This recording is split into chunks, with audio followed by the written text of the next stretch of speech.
제목이 박해를 넘어 시대를 살린 초대교회의 힘 이라는 말씀입니다. 위기는 우리의 신앙의 본질을, 내가 가진 신앙의 그 근본 모습을 증명하는 중요한 시간입니다.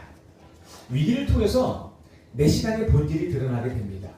내가 가지고 있는 신앙이 어떤 것인지, 나의 신앙의 깊이가 어떤 건지 다 드러나게 되죠.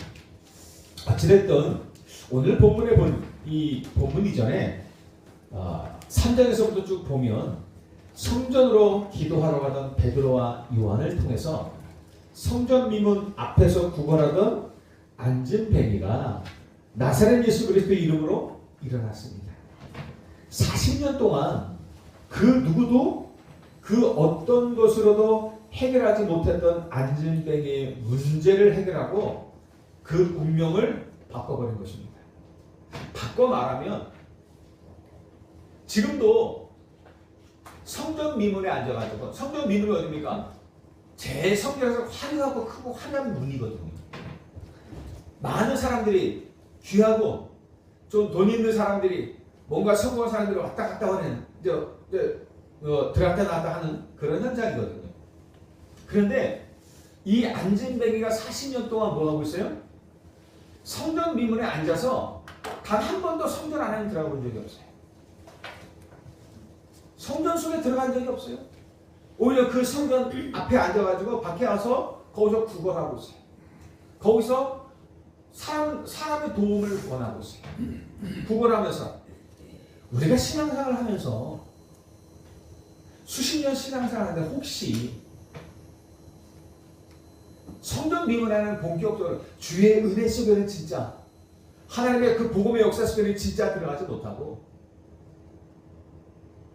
그 성전 미문 밖에서 혹시나 구걸하고 있진 않은지, 내 문제를 해결하지 못하고 내 운명을 해결하지 못하고 먹고 살기 위해서 그저 한날 그 앞에서 하나님께 기도하고 사람들을 바라보며 구걸하고 있진 않은지, 우리가 그렇게 사는 삶은 아니겠죠. 그래야 됩니다. 우리는 성전 미문에 앉은 안진뱅이가 아닙니다.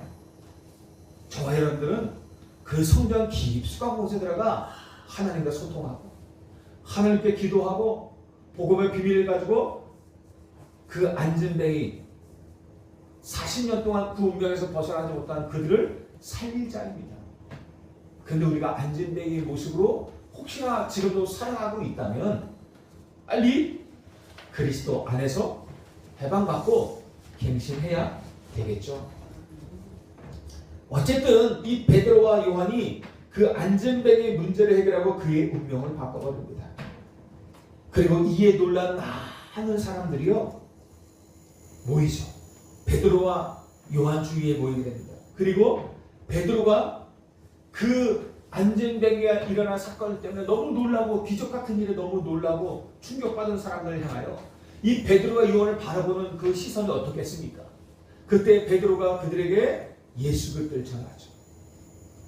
이로 인해서요 남자만 5,000명이라는 어마어마한 사람들이 구원을 받게 되어져요. 예수를 믿게 되어지는 일들이 벌어진단 말입니다. 그런데 중요한 건 뭐냐면 이런 어마어마한 일들은 얼마나 기쁘고 감사해요. 그런데 이것들을 싫어하는 사람들이 있단 말입니다. 그 당시에 기득권층들, 이 일을 못마땅해 본 제사장들, 사두개인, 그리고 성전 맡은 이런 장로들, 그리고 장로들 이런 사람들 있잖아요. 이들이 베드로와 요한을 붙잡아 가두고 종교 법정에 세워버립니다. 그러면서 너희가 무슨 권세와 어떤 이름으로 이 일을 행했냐? 라고 묻죠. 그때 베드로가 성령이 충만해서 말합니다. 너희가 십자가에 못 박고 하나님이 죽은 자 가운데서 살리신 예수 그리스도의 이름으로 이 사람이 건강하게 되었고 너희 앞에 지금 서 있다 라고 이야기합니다. 그러면서 다른 이로서는 구원을 받을 수 없나니 천하 사람 중에 구원을 받을 만한 다른 이름을 우리에게 주신 일이 없지 않느냐 하면서 단대히 말하는데 그 40년 된 안전병의 병이 나은 그 증인이 바로 베드로 옆에 딱 서 있습니다. 그것을 보고는 이 사람들이 뭐라 비난을 해야 되는데 비난을 하지 못하고 있어요. 왜? 증인이 있으니까. 그 이름으로 예수 그리스도, 그들이 십자가에서 못 박아 죽였던, 그래서 하나님이 다시 부활시켰던, 살리셨던 그 예수 그리스도 이름으로 이 사람이 나았는데 비난할 수가 없는 거예요. 그리고 그 주위에 그 사실을 본 많은 사람들이 있단 말이에요.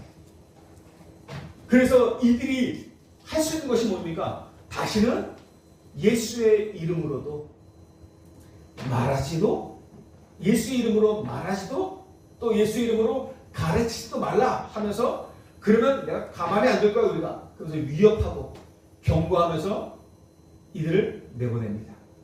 그런데 그 말을 듣은 베드로도 가만히 있습니다. 그러면서 또 성령 충만한 베드로가 요한이 그들에게 또한 말을 합니다. 우리가 하나님 앞에 있지 않냐? 야, 하나님 앞에서 너희가 지금 말한 그 말을 우리가 듣는 것이 옳으냐? 아니면 하나님의 말씀을 듣는 것이 옳으냐? 한번 생각해봐라. 우리가 하나님께서 우리에게 주신 그 말씀을 듣는 것이 옳지 않느냐? 우리는 하나님께서 보고 들은 그 말씀을 전달하지 않을 수 없다 라고 담대히 말하면서요 성전을 나옵니다. 위기는 기회입니다. 어려움은요 기회예요. 많은 사람들이 위기와 어려움을 당하면 그것 때문에 힘들어합니다. 그런데 우리는 생각을 좀 바꿔보라도, 왜 하나님이 위기를 주셨을까? 왜 하나님이 어려움을 주셨을까? 그런데 단순한 위기와 어려움을 보는 것이 아니라 우리는 이미 말씀을 받았잖아요. 문제는 하나님이 주시는 답이 있다. 갈등은 하나님이 우리에게 준비하신 축복을 주시기 위해서 우리를 갱신케 하시는 것이다. 위기는 하나님의 축복을 주시기 위한 기회다. 우리는 이 말씀을 받았잖아요. 그러면 우리에게 오는 어려움, 위기가 있다면 생각을 해야죠. 가장 먼저 하나님의 계획이 무엇일까? 하나님이 또 어떤 축복을 주시려고 이 일을 우리에게 허락하셨을까? 우리가 기도하면서 또 그것을 생각을 해야죠. 사단은요, 그리고 세상은 어찌됐든 복음을 막으려 합니다. 여기 여러분들이요 복음을 정말 가지고 있잖아요. 여러분들, 사단은요 할 수만 있으면 모든 수단과 방법을 동원해서 여러분들을 방해할 것입니다. 가족을 통해서, 여러분들의 업을 통해서, 사람과의 관계를 통해서, 여러분들이 가지고 있는 연약함과 문제들을 통해서요 사탄은 할 수만 있으면 여러분들을 방해할 것입니다. 전도자의 삶을 살지 못하도록 방해할 거예요. 여러분들의 생각과 여러분들의 마음이 어디가 있도록요? 육신의 것들에 문제에 집중하고 문제에 민감하고, 정말로 여러분들이 실제 살고 있는 그 육신에 민감하도록 사탄은 만들 것입니다. 그래서 우리가 하나님을 바라보지 못하고, 진짜 답을 바라보지 못하고 하나님께 민감하지 못하도록 사탄은 자꾸만 방해할 것이에요. 그런데 한 번도 복음을 방해한 적이, 그렇게 방해하려던 복음은 무너진 적이 없어요. 복음은 막힌 적이 없어요. 그렇게 복음을 위협하고, 복음을 막으려 위협하고 박해하지만 국가적으로도 법을 만들어서 복음을 전하지 못하는 시대가 왔단 말입니다. 전 세계를 보십시오. 여러분들, 종교의 자유가 있다라고 말을 하지만 실제 복음을 말하면 핍박당하는 나라와 민족들이 얼마나 많습니까? 기독교를 믿는 것 때문에요 살해당하고 교회가 불타고 그 교회 안에서 예배드리는 사람들을 총 쏴 죽이고 그 문을 닫고 거기에 불로 태워 죽이는, 지금도 일어나고 있는 인들 아닙니까? 그런 수많은 박해와 핍박들이 법이 있는데도 불구하고, 경찰이 안에서 뻔히 보고 있는데도, 밖에서 뻔히 보고 있는데도 몽둥이를 막 그 예수 믿는 사람 끄집어내고 막 두드러 패서 죽이는 일들이 벌어지는데 경찰이 가만히 있어요. 그걸 보면서도. 그런 일들이 있단 말입니다. 우리나라는 그런 게 없겠지만, 근데요, 법으로 복음을 전하지 못하는, 이제는 그때 이 법으로 정하려고 막 하잖아요. 자배 금지법이라 하면서요. 많은 그런 일들이 있어요. 그런데요, 초대교회도 마찬가지였단 말입니다. 초대교회도 마치 더 힘들었단 말이에요. 근데 이 초대교회 성도들은 그 위기 앞에서 단 한순간도 무릎을 꿇은 적이 없어요. 오히려 그 속에서도 시대를 살리는 응답을 받았단 말이에요. 그리고 승리했어요. 우리가 오늘 하나님께서 왜 우리를 부르셔서 이 말씀을 주시는가 알아야겠죠. 오늘 말씀을 통해서 초대교회 성도들이 가지고 있었고 그들이 누리고 있었던, 그리고 저와 여러분들에게도 하나님께서 주신 그 힘이 무엇인지, 그들이 그런 위기와 어려운 환경에서도 밖에서도 승리할 수 있었고 오히려 그들을 살릴 수 있었던 비밀이 무엇인지, 그 힘이 무엇인지, 그들이 가지고 있었던 것들이 우리에게도 있는 그것이 무엇인지 확인해야 된단 말이죠. 그 첫째가 복음의 힘입니다. 사도들이 풀려나자마자 한 일이 뭐냐면 집에서 신기하네요. 교회로 갔어요. 그곳에서 성도들에게 가서 자신들에게 일어난 일들, 그 사도행전 3장의 안전병의 사건들, 그 일어난 일들, 예수 그리스도로 말미암아 일어난 일들, 그리고 그것 때문에 잡혔던 것들, 제사장과 장로들에게 잡히고 예수의 이름으로 다시는 말하지도 가르치지도 말라 하면서 위협하고 경고했다는 이 사실들을 그들에게 말을 해요. 그런데 그 말을 들은 교회의 반응은 어때요? 두려움과 떨림과 염려와 근심과 걱정이 아니라 오히려 어떻게 해요? 한 마음으로 하나님께 소리를 높이고 기도했단 말입니다. 24절에서 28절을 쭉 보니까요, 대주제여 천지와 바다와 그 가운데 만물을 지으신 이시여, 우리 하나님의 천지 만물을 지으신 여호와 고백하는 것입니다. 하나님의 절대 주권을 고백하는 것이에요. 또 우리 조상 다윗의 입을 통하여 성령으로 말씀하시기를 어찌하여 열방이 분노하며 족속들이 허사를 격려하였는고, 세상의 군왕들이 나서며 관리들이 함께 모여 주와 그의 그리스도를 대적하도다 하신 이로소이다. 과연 헤롯과 본디오 빌라도는 이방인과 이스라엘 백성과 합사하여 하나님께서 기름 부으신 거룩한 종 예수를 거슬러 하나님의 권능과 뜻대로 이루려고 예정하신 그것을 행하려고 이 성에 모였나이다 라고 고백하며 기도합니다. 지금 세상의 군왕들이, 관리들이, 이런 본디오 빌라도 같은, 헤롯 왕 같은 제사장들과 이런 사두개인들, 성전 맡은 자들, 이런 관리들이, 힘 있는 자들이 그리스도를 대적하고, 그리고 그것으로 인해서 오는 박해와 그리고 고난과 어려움이 있지만 이런 것들이 어쩌다 일어난 일이 아니라 하나님의 절대 주권 속에서 구원과 세계 복음화라는 하나님의 절대 계획을 이루시기 위해서 하나님이 예정하신 것이라는 말입니다. 그리고 그 예정하신 것이 지금 이루어지고 있다는 것이에요. 하나님이 한 영혼을 구원하시고 하나님의 온 세상을 세계 복음화하기 위해서 예정하신 그 일이 지금 성취된 것이라는 말입니다.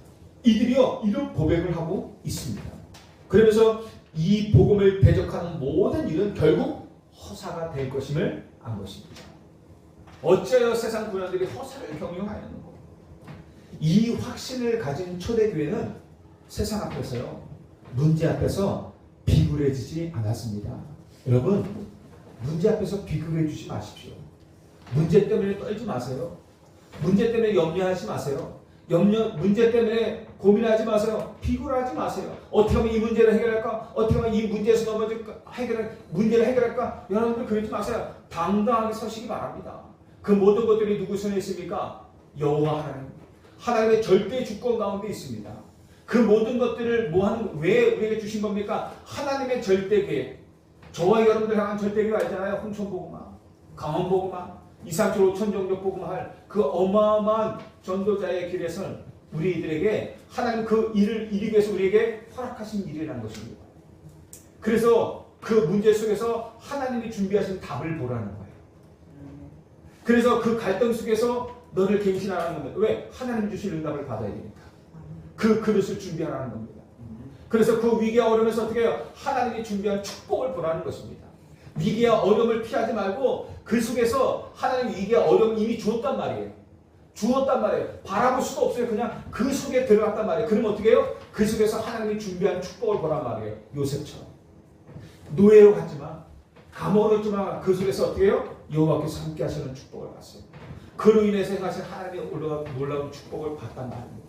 다윗도 마찬가지죠. 우리도 그렇게 보는 것입니다. 초대교회가요. 그 확신을 가졌어요. 그 힘을 가지고 있었어요. 저와 여러분들에게 이미 주신 것입니다. 복음이 하나님의 절대 주권을 믿는 그 복음의 힘을 가지고 여러분들 한 주간 승리하시길 바랍니다. 그리고 두 번째 뭡니까? 기도의 힘이에요. 29절에 보니까 주여 이제도 그들의 위협함을 부어보시옵고 또 종들로 하여금 담대히 하나님의 말씀을 전하게 하여 주옵소서. 기도합니다. 초대교회의 기도는 박해를 없애달라, 우리를 안전하게 지켜달라는 기도가 아닙니다. 그 환경 속에서 오직 복음을 담대히 전할 수 있게 해달라는 사명을 위한 기도였단 말입니다.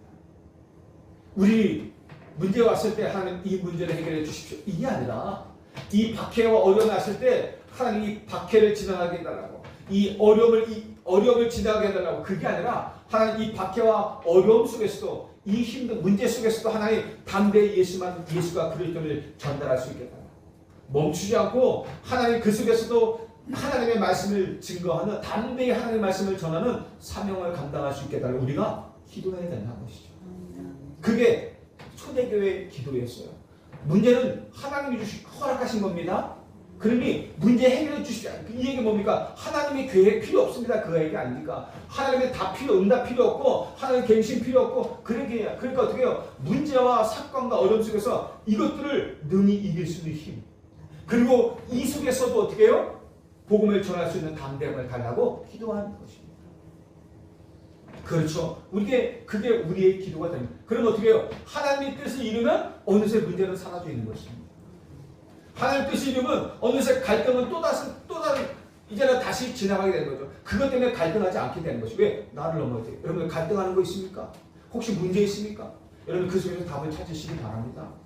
여러분 혹시 갈등하고 있습니까? 보이는 갈등, 보이지 않는 나만의 갈등 여러 가지 있습니까? 여러분들 갱신해야 됩니다. 왜 갈등 주십니까? 갱신하라고.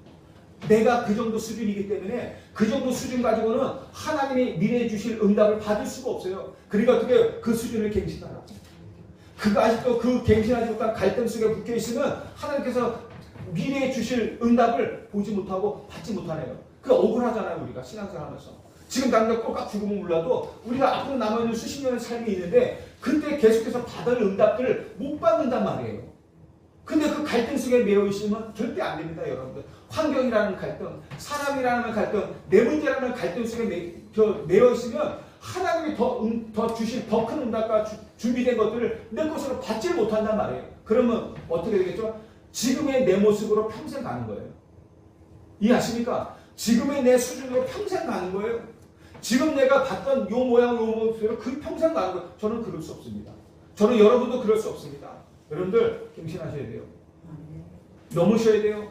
그래서 하나님이 내게 주신 것 반드시 누리셔야 됩니다. 그리고 위기와 어려움 괜찮아요. 그 속에 이미 위기와 어려움이 있다. 그러면 이미 들어간 거 아닙니까? 그죠? 이미 들어갔으면 그것 해결해 주세요가 아니라 어떻게 해요? 그 속에서 하나님의 계획을 보는 거예요. 그 속에서 하나님이 준비한 축복을 보는 거예요. 요셉처럼 다윗처럼.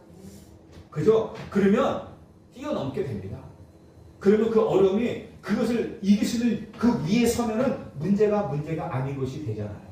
저번에도 말씀드렸잖아요. 어린아이가 아장아장 길을 가는데 그 아이에게 10cm, 20cm의 턱은 어마어마한 큰 문제예요. 절대 넘어설 수 없는 문제란 말입니다. 걸려서 넘어지고 자빠지고 코 깨지고 머리 깨지고 울고 그런단 말이에요. 문제예요. 그런데 그 아이가 좀 더 커서 그 힘을 가지고 있으면 아장아장 어떤 아이가 뛰어나가는 힘이 있으면 그것을 넘어버리면 그게 똑같은 문제가 그대로 있어요. 똑같은 환경은 그대로 있지만 이 아이에게는 절대 문제가 안 되는 거예요. 여러분들 문제가 아니라니까요. 그 문제를 넘을 힘이 없기 때문에 그게 문제가 되는 거예요. 여러분들 그 문제에 있는 힘을 얻으시면 됩니다. 하나님은 그 힘이 된다니까요. 하나님이 여러분들의 힘입니다. 그리스도가 저와 여러분들의 힘입니다. 그걸 한계를 넘지 못해서 거기에 머물러서 갈등하고 그것 때문에 힘들어하고 그것 때문에 안타까워 하지 말고 하나님이 여러분의 힘이라니까요. 그리스도가 나의 힘이에요. 그 힘을 가지고 그 한계를 넘으시기 바랍니다. 여러분들 한계에 매여 있지 않습니까? 뛰어넘으세요. 누구 힘으로? 그리스도. 아셨죠? 다 넘으세요. 저는요 미래를 바라보면서 지금 내 모양으로 안 돼. 여러분들 지금 편안하십니까? 안 편해요 여러분들. 여러분들 지금 이 모양 갖고는 세계복음은 못합니다. 아셨죠? 앞으로 그 세계복음, 천복음을 해서 우리에게 준비된 얼마나 많은 것들이 있는데 지금 이 자리에서 머물러 있으면 절대 안 된단 말입니다. 아셨죠? 무슨 뜻인지 아셨죠? 이거 넘으시기 바랍니다. 승리하시길 바랍니다. 어쨌든 그게 기도의 힘이에요. 그리스도의 힘이 기도의 힘이란 말입니다. 예수 그리스도 그 이름으로 기도할 때 여러분들 오직 하나님께 바라보고 기도할 때 넘을 수 있는 힘을 주시는 겁니다. 그러면서 30절에 보니까요. 손을 내밀어 병을 낫게 하시고 표적과 기사가 거룩한 종 예수의 이름으로 이루어지게 하옵소서 기도합니다. 목적은 단 하나예요. 한 내 병을 치유해 주십시오. 이게 아니에요. 목적이 뭐예요? 그 표적과 증거를 통해서 어떻게 해요? 예수 그리스도 이름이 증거되는 것입니다. 그 이유가 예수 그리스도 이름이 증언되기 위하여 예수 그리스도 이름이 증거되기 위하여 하는 이 병을 치유해 주옵소서. 내가 병 있는 거 알아요? 이 병을 가지고 어떻게 해요? 이 병이 낫는 게 중요한 게 아니라 이 병을 통해서 나음을 통해서 어떻게 해요? 다른 사람들이 야 예수 그리스도 이것이 그들이 보게 되는 것, 그들을 통해서 증거되는 것입니다. 그리고 그 사람에게 예수 그리스도 이름으로 표적과 기사가 일어나게 되는 일들이 벌어집니다.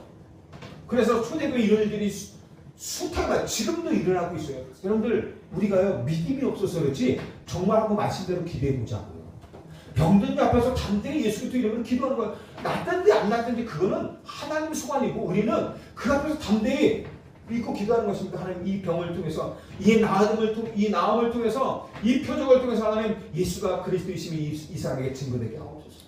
이 가정에 증거되게 하옵소서. 나를 아는 또 이 사람 아는 모든 사람들에게 예수 그리스도를 다시 한번 확인하게 되는 증거되어지는 응답을 주옵소서. 우리 그러면서 기도해야 되지 않겠습니까? 그죠? 병뿐만 아닙니까? 여러분들의 문제 있잖아요. 여러분들의 어려움 있잖아요. 그거 진짜 예수 그리스도 이름으로 십자로 기도해보자 이거죠. 24시.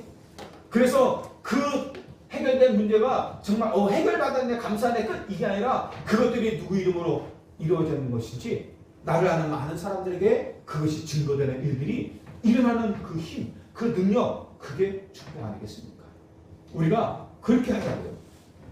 기도의 동기가요 나가 아니에요.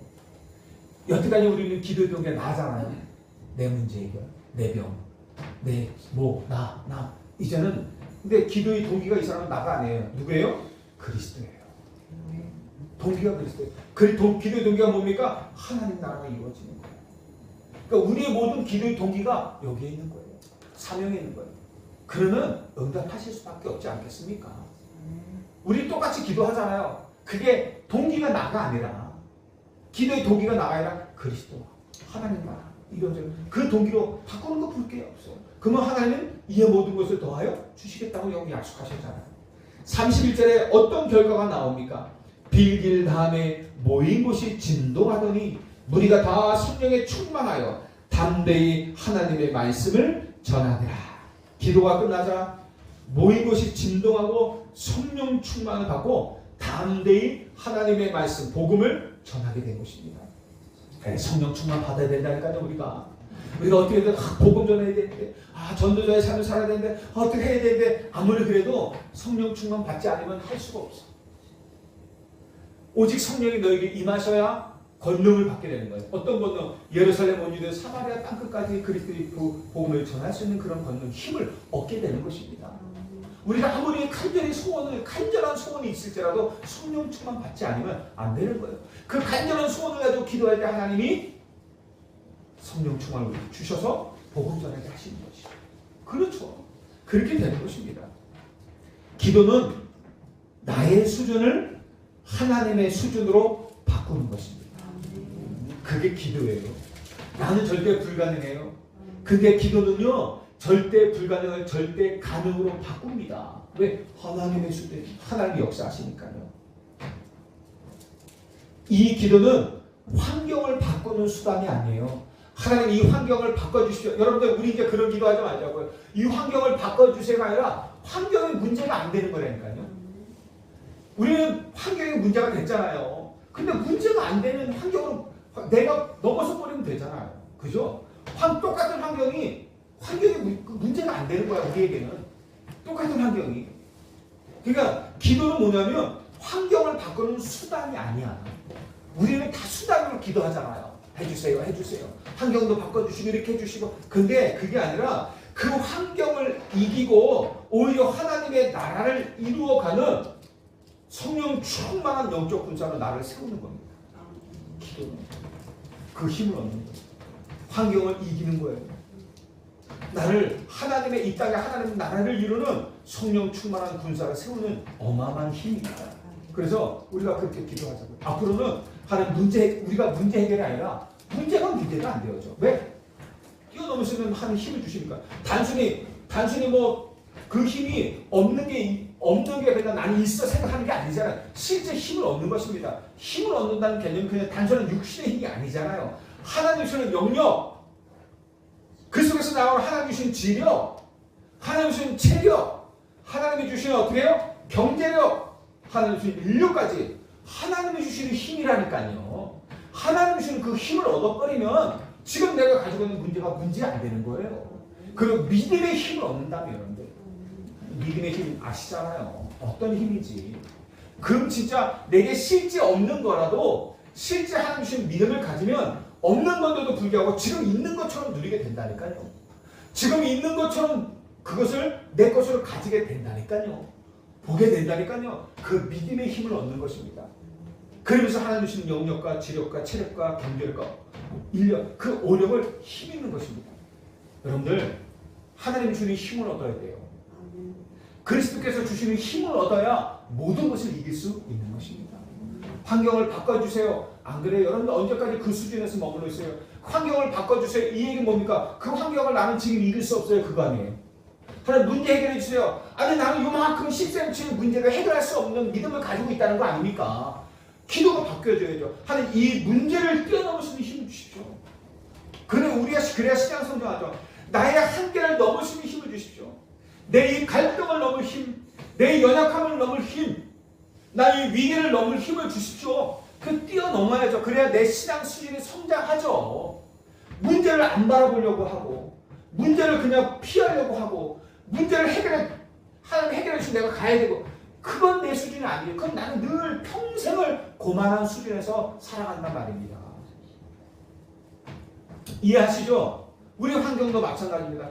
뛰어넘으세요, 여러분들. 마음에 있는 것들, 막혀진 담들 다 무너뜨리시고, 닫혀진 문들 다 열어버리시고, 여러분들 문제 되는 거, 갈등되는 거, 어려운 것들 다 뛰어넘으시기 바래요. 다 그리스도 이름으로 깨버리시기 바랍니다.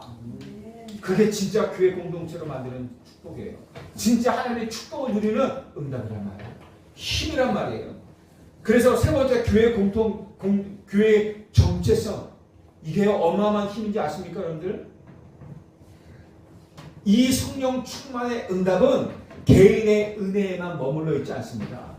교회의 공동체가 살아나게 돼요. 성령 복음의 답을 얻고 이 교회 성령 충만 받으니까 역사 일어나니까 어떻게 해요? 교회의 진짜 공동체의 모습이 살아나게 돼요. 시대를 살리는 진짜 교회의 본질이 회복되게 된단 말입니다. 우리 교회가 그런 교회예요. 여러분들 우리 교회는요 개인이 아닙니다. 여기는 얼마 안 돼요. 여기 있는 사람들이 한 원내스 공동체라니까요. 교회는 교회의 머리 누구예요? 그리스도. 저와 여러분들은 그 그리스도의 몸을 이루는 한 각자의 지체란 말입니다. 그 지체가 없으면 병신이에요. 병신. 좀 강한 말로 병신이에요. 여러분들 이분이 없으면 팔이 없는 거예요. 저분이 없으면 발이 없는 거예요. 모든 사람이 그리스도 안에서 다 필요해요. 하나예요. 우리는 한 몸이라니까. 여기 한 사람이 더 없으면 병신이 되는 거예요. 12절에 한마음 한뜻 그랬어요. 믿는 무리가 한마음 한뜻이 되어 모든 물건을 통용하고 자기 재물을 조금이라도 자기 것으로 하는 이가 하나도 없더라라고 말씀했습니다. 단순한 자성이 아니라 복음의 능력을 체험하고 성령 충만을 받고 보니 그리스도의 교회의 머리요. 이거 깨닫게 된 거예요. 성도가 그리스도의 몸을 이루는 각 지체라는 진정한 정체성을 깨닫게 된 거예요. 그러면서 어떻게 해요? 내게 있는 물질이 내 것이 아니에요. 하나님의 것이고 하나님이 주신 것이에요. 왜 나에게 이 물질이 주셨는지, 무엇을 위해 쓰여야 되는지 알게 되는 거예요. 한마디로 창세기 3장의 나 중심에서 해방된 거죠. 여러분들 창세기 3장에 딱 걸렸으면 오직 나밖에 몰라요. 우리 가족밖에 몰라요. 그런데요, 창세기 3장에서 진짜 해방되면요, 나와 우리 가족만이 아니라 진짜 공동체가 되는 거예요.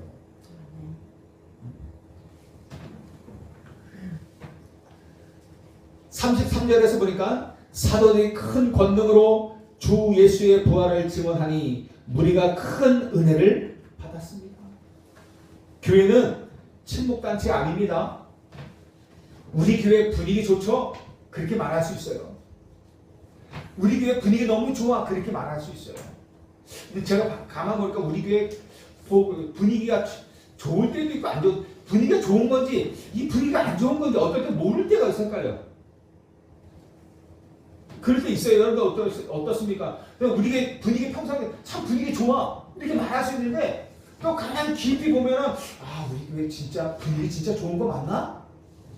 어떤 분위기를 말하는 걸까요? 그러니까 이렇게 고민할 때가 있단 말입니다. 그리고 사람들은 서로 가족 같아. 여러분 진짜 가족 맞습니까? 가족 같아요? 다 가족 같아요? 봐보세요. 솔직히 여러분들 겉모습만 가족 아닙니까? 혹시 속도 내 가족같이 이렇게 생각해요?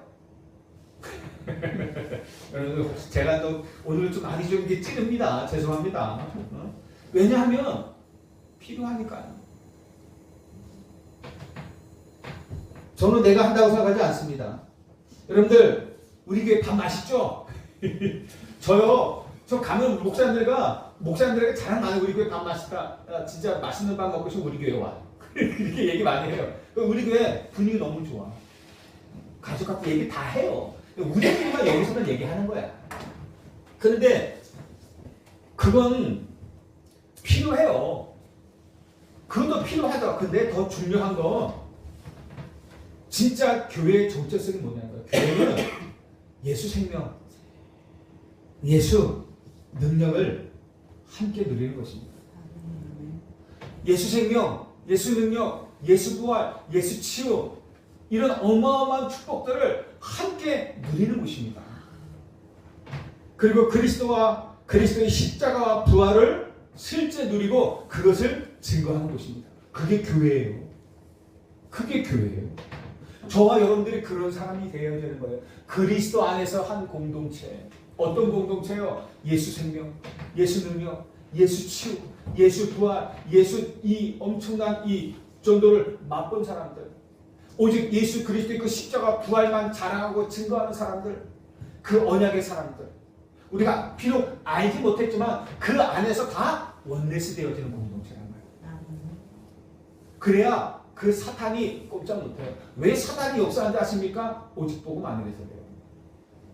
우리 공동체 속에 왜 사탄이 자꾸만 역사하는지 아십니까? 오직 복음 안에서 그래요.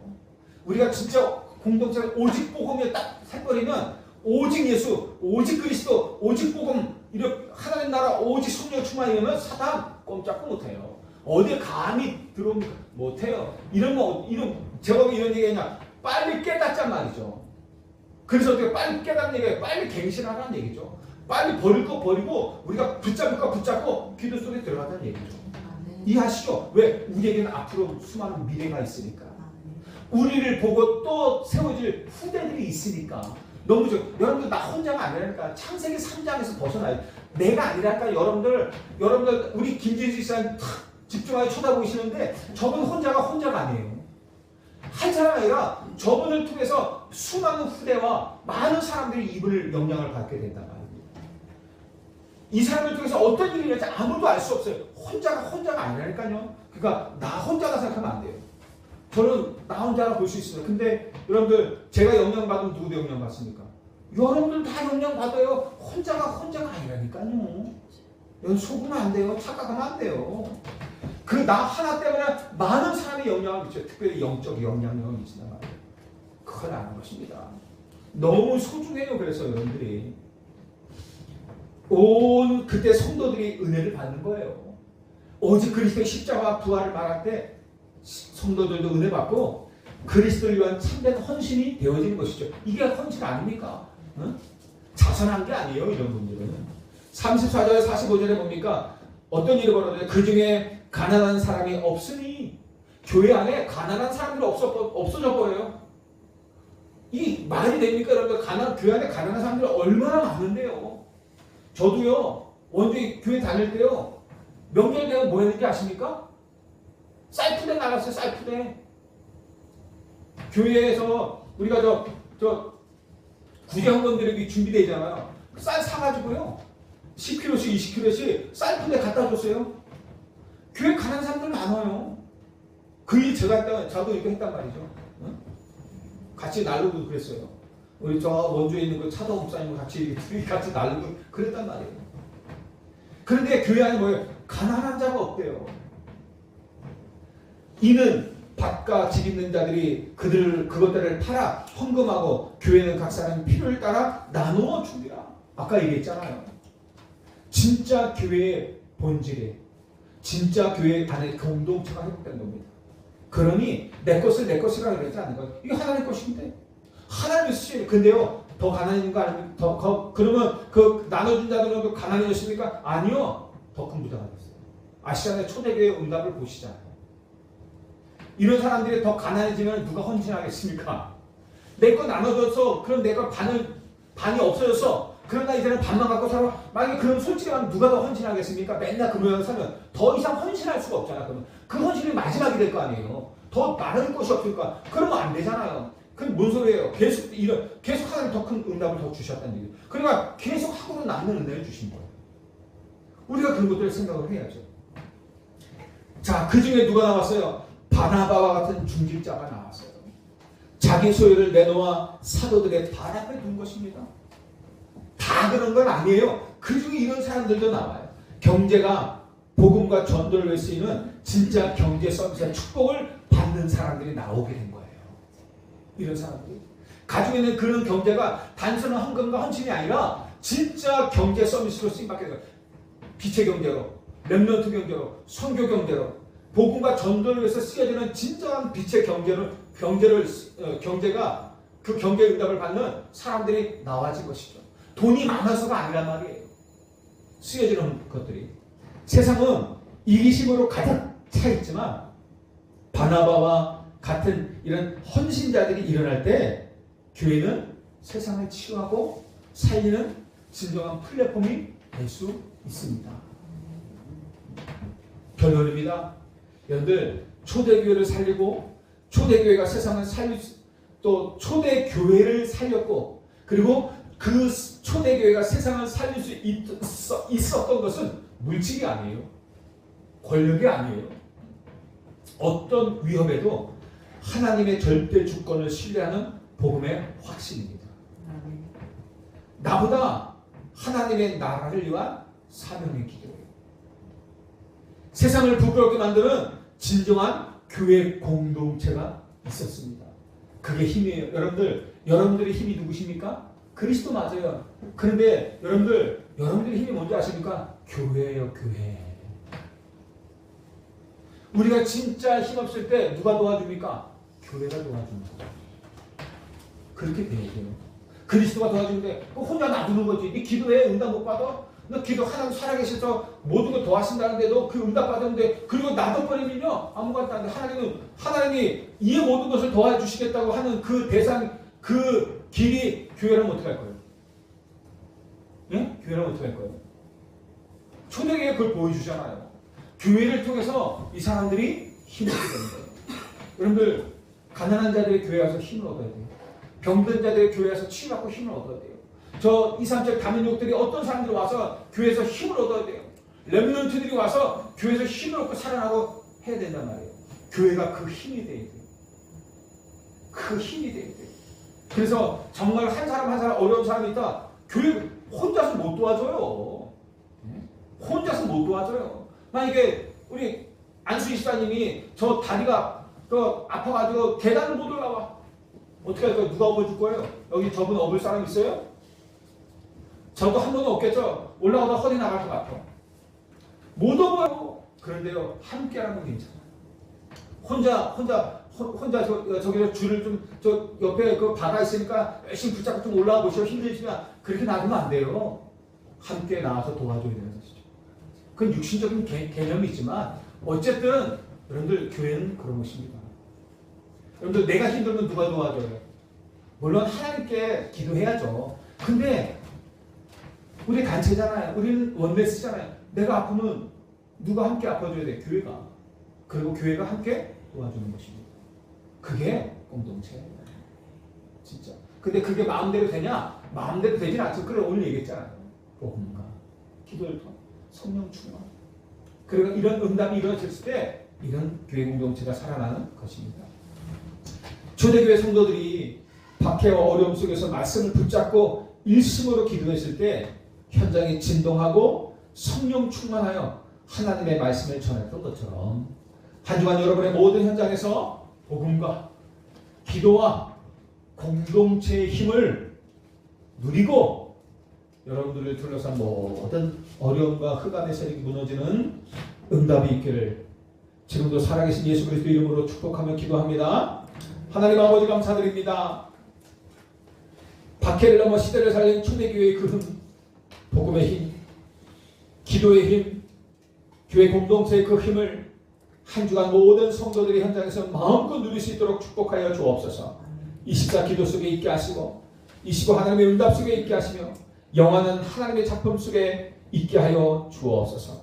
홍천과 강원 2, 3, 7 살릴 그 영원한 축복 속에 저들이 있게 하여 주옵소서. 한 주간 어떤 문제, 어떤 갈등, 어떤 위기, 어떤 환경도 문제되지 않는 하나님이 주신 큰 힘을 얻고 그것을 넘어 하나님이 주시는 새로운 응답, 새로운 시대를 바라보며 승리하게 하여 주옵소서. 감사드리며 예수 그리스도 이름으로 기도하옵나이다. 아멘.